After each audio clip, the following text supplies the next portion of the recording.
नमस्कार, जहां चाहा वहां रहा कार्यक्रम में आप सभी का स्वागत है। इस कार्यक्रम के जरिए हमारी कोशिश रहती है कि हम आपको मिलवाएं ऐसी महिलाओं से जिन्होंने भारत का नाम रोशन किया है। इसी कड़ी में आज हम बात करेंगे पहली भारतीय महिला वैज्ञानिक डॉक्टर गगनदीप कांग की, जिन्होंने रॉयल सोसाइटी ऑफ लंदन के 360 साल के इतिहास में फेलो होने की उपाधि पाई, जिन्हें वैक्सीन गॉड मदर के नाम से भी जाना जाता है। आइए डालते हैं उनके सफर पर नजर।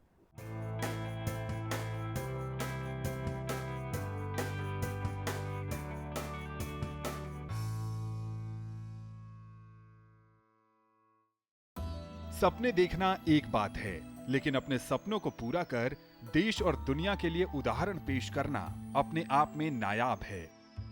कुछ ऐसा ही सफर रहा है वैज्ञानिक डॉक्टर गगनदीप कैंग का। गगनदीप जब 6 साल की थीं, तब से ही उन्हें विज्ञान में गहरी दिलचस्पी रही। पिता के फिजिक्स, केमिस्ट्री के नॉलेज और किताबों को देखकर कई साल तक उनका बेडरूम साइंस लैब बना रहा। दक्षिण भारत के वेलोर के मेडिकल कॉलेज से एमबीबीएस, एमडी और पीएचडी की पढ़ाई उन्होंने पूरी की। इन सब के बाद भी गगनदीप पब्लिक हेल्थ में रिसर्च करके लाखों लोगों की मदद करना चाहती थीं। इसलिए उन्होंने अपनी पीएचडी का विषय डायरिया चुना। भारत में डायरिया से होने वाली बच्चों की मौत का आंकड़ा बहुत ज्यादा है। डायरिया रोकने के लिए जो रोटा वायरस वैक्सीन पिलाई जाती है, उसे भारतीय बच्चों के हिसाब से विकसित करने का श्रेय डॉक्टर गगनदीप को ही जाता है। डॉक्टर गगनदीप ने भारत की परिस्थितियों के अनुसार इस वैक्सीन को विकसित किया और फिर उसे विश्व स्वास्थ्य संगठन से मंजूरी भी मिली। डॉक्टर गगनदीप ने भारत, चीन और ब्राजील के वैज्ञानिकों और दवा निर्माताओं को इस दवा को विकसित करने के लिए जरूरी ट्रेनिंग भी दी। डॉक्टर गगनदीप के नेतृत्व में ही प्रयोगशाला में रोटा वायरस और टाइफाइड वैक्सीन का ट्रायल संभव हो पाया। Gagandeep Vellore Christian medical college में प्रोफेसर हैं और इस समय फरीदाबाद के translational health science and technology institute की एग्जीक्यूटिव डायरेक्टर भी हैं।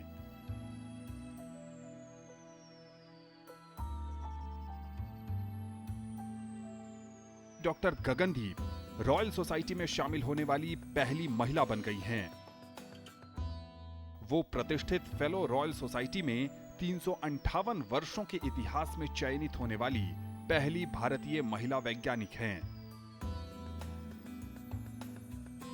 आने वाले समय में भी डॉक्टर गगनदीप की कोशिश कुछ ऐसा ही अनूठा करने की है जिससे समाज को लाभ हो सके। नमस्कार, जहां चाहा वहां रहा कार्यक्रम में आप सभी का स्वागत है।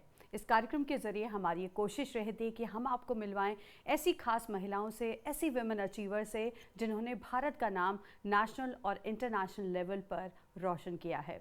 इसी कड़ी में आज हम बात करेंगे एक ऐसी महिला की जिन्होंने रॉयल सोसाइटी ऑफ लंदन के 360 साल के इतिहास में एक ऐसा कारनामा कर दिखाया और बनी है हमारी जहाँ चाह वहाँ रहा की खास अचीवर, जो आपको भी इंस्पायर करती हैं। हम बात करेंगे डॉक्टर गगनदीप कांग की, जो हैं जानी मानी साइंटिस्ट और जिन्होंने रोटा वायरस और एंटेरिक डिजीज़ पर पिछले 30 सालों से ज़्यादा काम किया है और रॉयल सोसाइटी ऑफ लंदन ने उन्हें फेलो के तौर पर सम्मानित किया, जहां पर डार्विन, आइंस्टाइन और माइकल फैराडे जैसे साइंटिस्ट वहां के फेलो रह चुके हैं।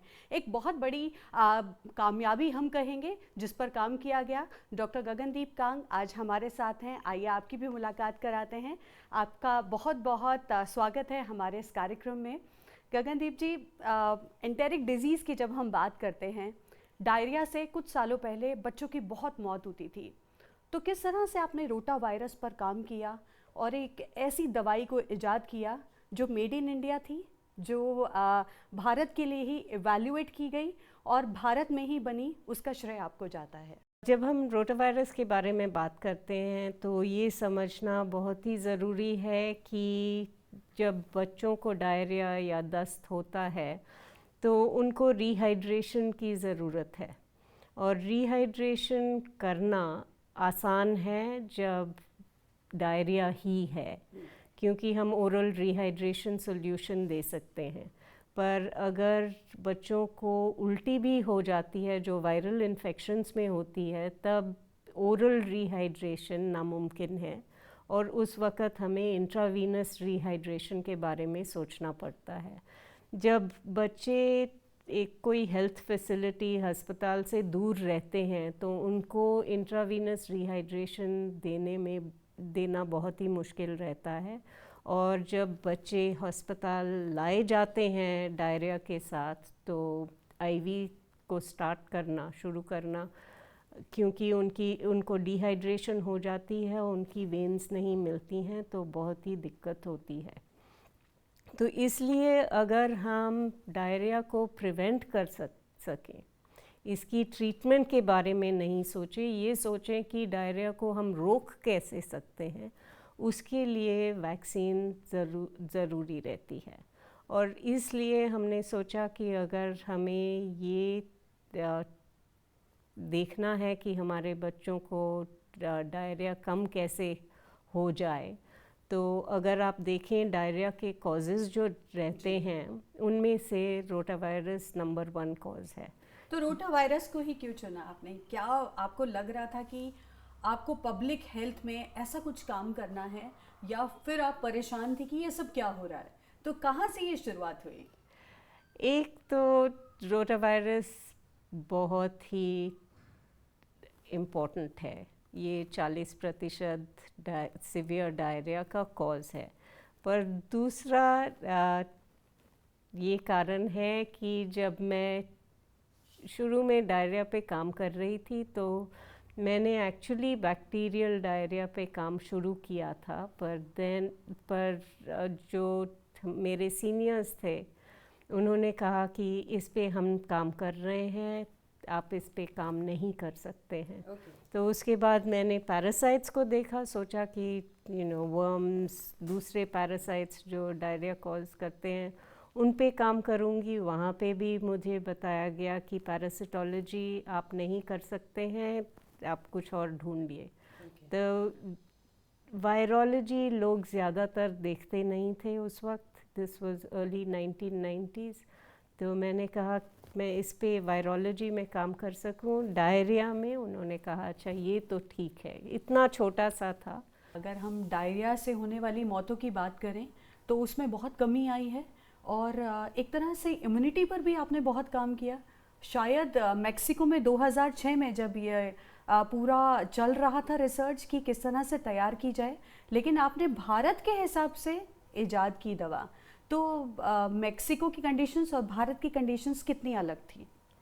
तो इसीलिए जो काम हमने किया था, मेक्सिको में दिखाया गया था कि अगर बच्चों को 2 बार पहले रोटावायरस इन्फेक्शन होती है तो उसके बाद उनको कभी सीवियर डायरिया नहीं होता है, इसलिए वैक्सीन मुमकिन है और जल्दी ही बनानी चाहिए।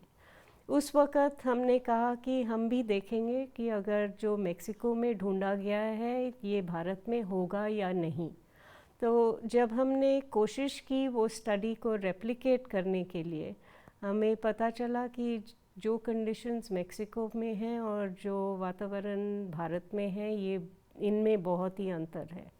और अगर हम देखें रोटावायरस इन्फेक्शन से बच्चों को क्या होता है भारत में, उनको 2 इन्फेक्शंस के बाद 50% प्रोटेक्शन मिलती है। और ये जो हमने ढूंढा था, देखा था, इसको हमने मैथमेटिकल मॉडल में डाला और हमें पता चला कि अगर वैक्सीन मेक्सिको में 90% एफिकेशियस रहेगी तो भारत में ये 50% होगा। और ये समझकर कि भारत में ये वैक्सीन इतना अच्छा काम नहीं करेगी, पर आप अगर बर्डन देखें कितनी बीमारी होती है हमारे बच्चों में, कितने बच्चे मरते हैं, हमें ये पता चला कि अगर हम 50% एफिकेशियस वैक्सीन भी भारत में लाएं, तब हम हर साल 30,000 बच्चों की मौत को प्रिवेंट कर सकते हैं। इसलिए और ये हुई भी हैं। बिल्कुल। एफिकेसी की आपने बात की, लेकिन आपने तो इंडिया के साथ साथ चाइना और ब्राज़ील की जो टीम थी उनको ट्रेन किया इंडिया और चाइना और ब्राज़ील 2005-2006 में सभी रोटावायरस वैक्सीन बनाना चाहते थे।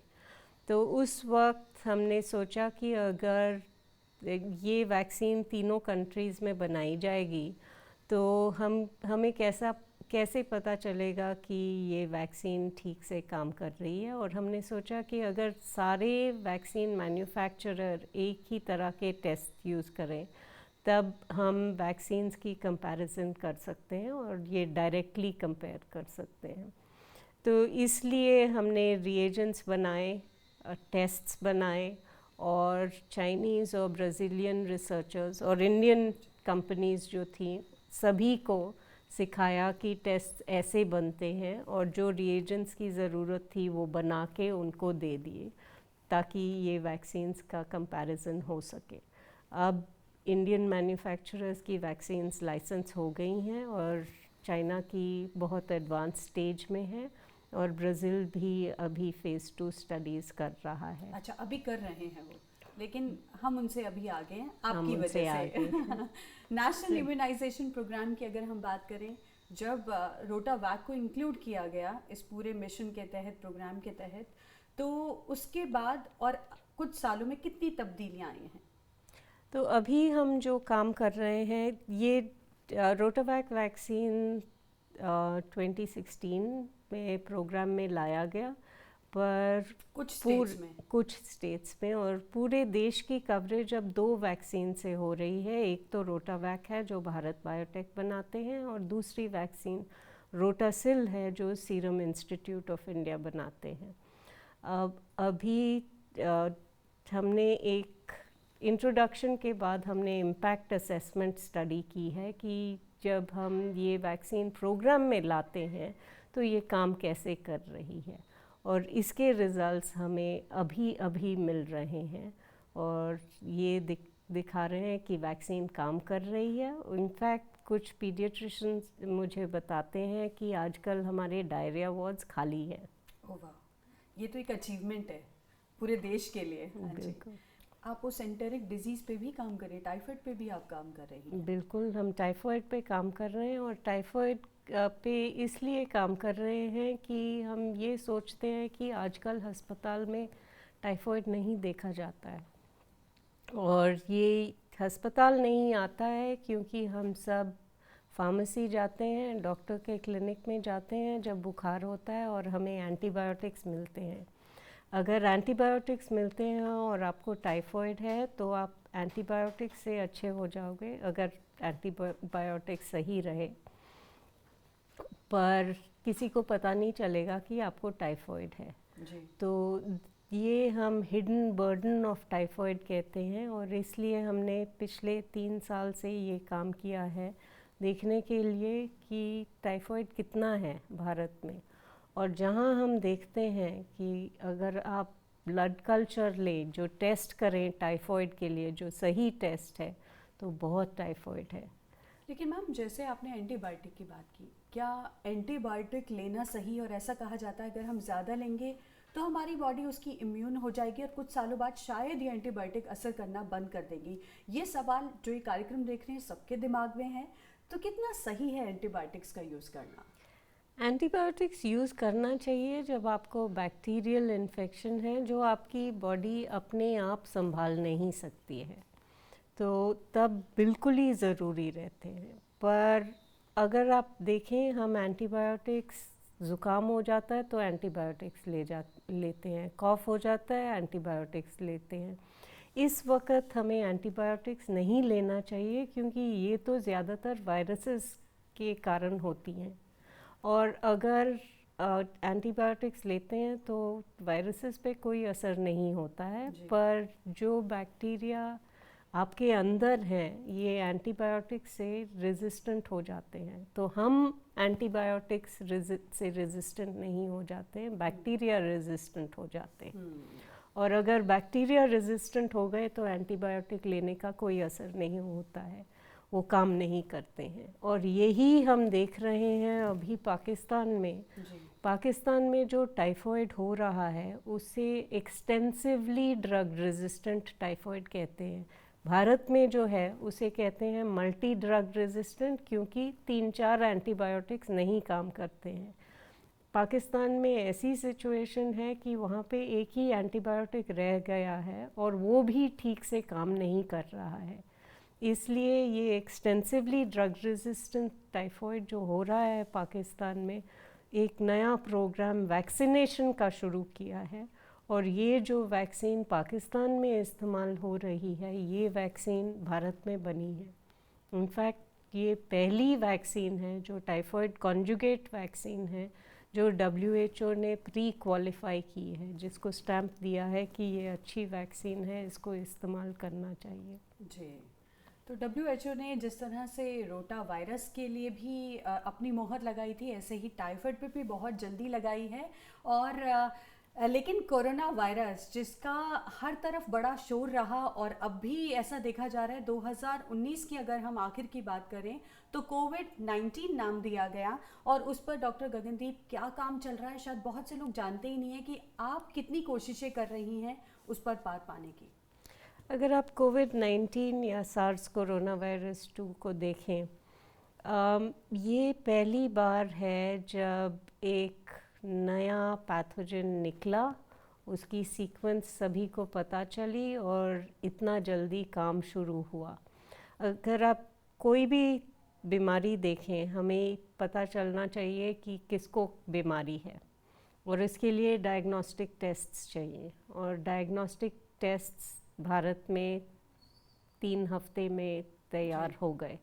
वो अब नेशनल इंस्टीट्यूट ऑफ वायरोलॉजी और दूसरे जो गवर्नमेंट के लैब्स हैं वो कर रहे हैं, पर इनमें टाइम लगता है रिज़ल्ट मिलने के लिए।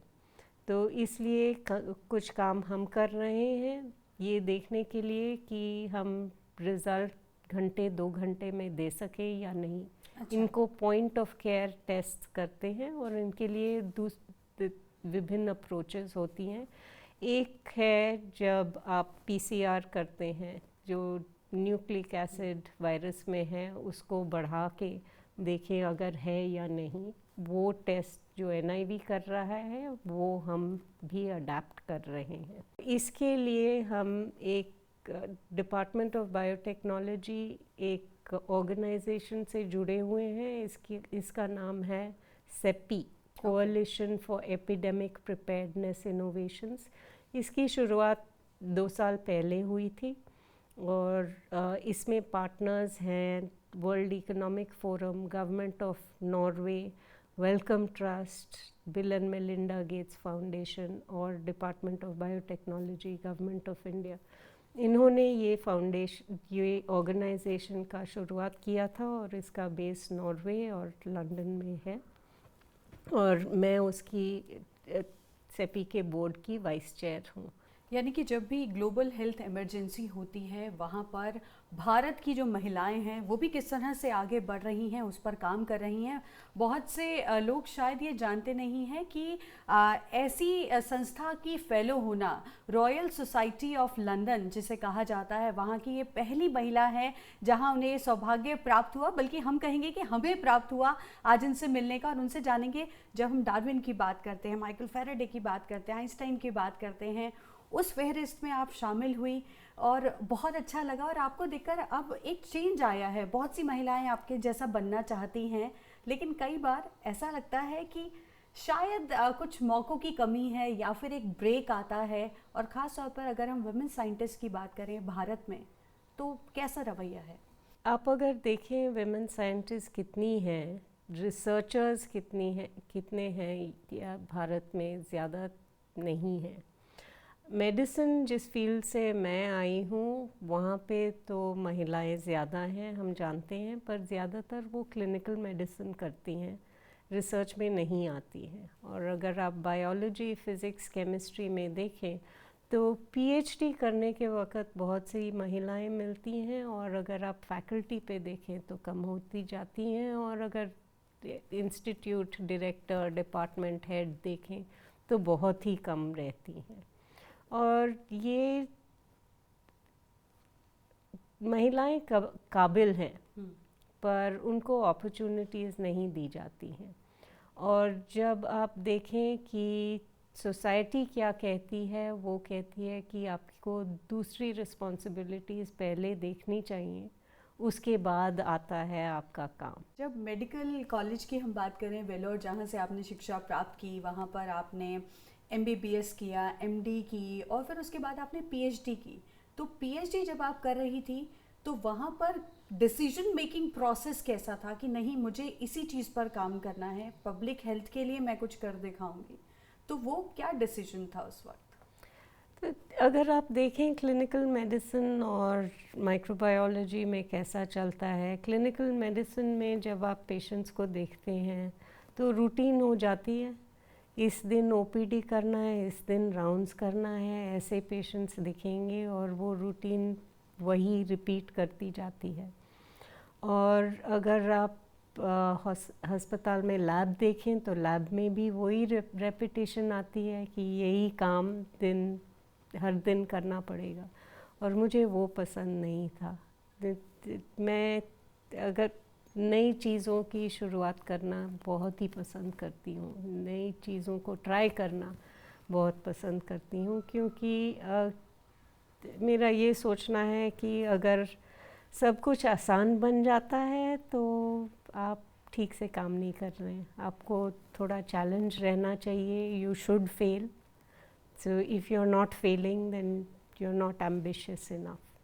सो इसलिए जब रिसर्च में जाने का मौका मिला तो मैंने सोचा कि रिसर्च करना है। और अगर आप रिसर्च देखें, भारत में प्रश्नों की कोई कमी नहीं है, उत्तर ढूंढना आसान नहीं है, और लोग जो मेडिकल बैकग्राउंड से आते हैं, लेबॉरेटरी समझते हैं और पब्लिक हेल्थ समझते हैं, बहुत ही कम है।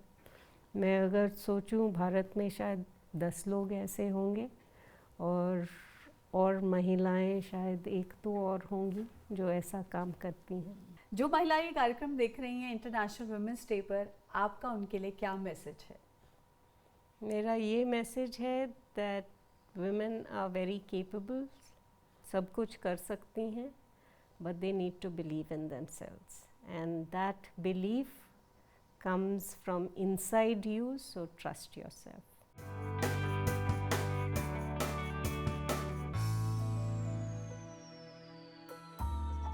विज्ञान की तमाम गुत्थियां प्रयोगशालाओं में ही सुलझती हैं। डॉक्टर गगनदीप आज भी प्रयोगशाला में लंबा समय बिताती हैं, और सबसे अच्छी बात यह है कि इसमें महिला वैज्ञानिकों को वो तवज्जो देती हैं ताकि कुछ नया और अनूठा ढूंढा जा सके। क्या सोचकर आपने जब ये लैब एस्टैब्लिश की तो वहाँ पर बहुत सारी महिलाएं थी, क्या वो ज़्यादा सिंसियर होती हैं या कौन सी क्वालिटीज़ होती हैं? अगर आप देखें, अगर काम करवाना है, आपको जो टीम आप बनाते हैं उसको डाइवर्स होना चाहिए, बहुत सारे लोग होने चाहिए, ताकि एक की अगर स्ट्रेंथ्स हैं दूसरी की वीकनेसेस हैं, ये बैलेंस हो जाती हैं। जब मैंने लैब का शुरू किया था तब बहुत सारी महिलाएं मेरे साथ काम करती थीं, और अब भी ऐसा ही है। ज़्यादातर मैं महिलाओं को लेती हूँ और ये देखती हूँ कि वो ज़्यादा सिंसेरिटी से काम करती हैं, और अगर आप टाइमलाइंस देते हैं तो उनको देखकर काम करती हैं। You have good people everywhere, but I think women need that extra opportunity also. Doctor Gagandeep अपने अपार अनुभव से युवा वैज्ञानिकों के साथ साथ विज्ञान में गहरी दिलचस्पी रखने वाले जिज्ञासुओं को भी प्रेरित करती हैं और उन्हें आगे बढ़ने का रास्ता भी बताती हैं। डॉक्टर गगनदीप कांग हमें इंस्पायर करती हैं as women scientist. She has absolutely transformed our mindset, and the kind of horizon of opportunities that she has opened up for all women scientists in our institute is amazing, and that's what I love about her. Gagandeep ma'am ने हमें ये सिखाया है कि जब आपको किसी चीज़ की को समझना है तो आप सिर्फ वो पेड़ ना देखिए, बट उसके आसपास जो फॉरेस्ट है उसको देख के काम करिए। So always try to understand the tree within its surroundings. तो अगर एक देश की कोई प्रॉब्लम है, अगर उसको हल करना है तो हमें उस चीज़ को अंदर तक समझना है कि हम उसे हल कैसे कर सकते हैं। So that's the determination that she really brings us to and gives us, to understand the problem till the depth of it and then to cure it for the societal benefit. मैं पिछले 4 साल से professor Gagandeep के साथ policy के area में काम करती हूँ। उन्होंने आज तक लगभग पिछले 20 साल से स्पेशली बच्चों की बीमारियों को लेके जो इन्फेक्शियस डिसीज़ेज़ होती हैं जैसे डायरिया होता है उस पर बहुत काम किया है और उनके काम की वजह से आज एक वैक्सीन रोटा वायरस वैक्सीन है जो उन्होंने कोलैबोरेशन में बहुत लोगों के साथ काम करके उस पर इतना ध्यान दिया है कि वो आज हमारे भारत में हर बच्चे को मिलता है। टीकाकरण के जो प्रोग्राम होता है उसमें सभी बच्चों को मिलता है और बहुत ही लाभदायक है बच्चों के लिए। एविडेंस टू पॉलिसी में हमारी यही कोशिश होती है कि हम जितने लोगों को साथ मिला के काम कर सकें वो करें और साथ में जो बच्चे हैं इंडिया के उनका जो फ्यूचर है वो इन्फेक्शन फ्री हो और वो अपने फुल पोटेंशियल तक जी सके ज़िंदगी, यही हमारी कोशिश रही है। तो इस एरिया में उनके साथ काम करके मैं बहुत प्रेरित रही हूँ उनसे और मैंने उनसे हमेशा सीखा है कि कोई ऐसा काम नहीं है जो इम्पॉसिबल है। अगर आप उस पर अपना पूरा दिल, मेहनत और मन लगा के करें तो कुछ भी हो सकता है।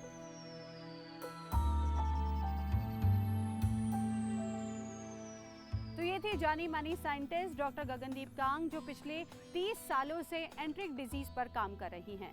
इन्होंने रोटा वायरस को भारत के हिसाब से अपनी ही कंट्री में डेवलप किया और अगर हम बात करें कोरोना वायरस की तो उस पर भी इनकी रिसर्च जारी है। कुछ ऐसी ही पर्सनालिटी से हम आपको मिलाएंगे अपने अगले कार्यक्रम में। तब तक के लिए हमारी पूरी टीम को दीजिए इजाजत। नमस्कार।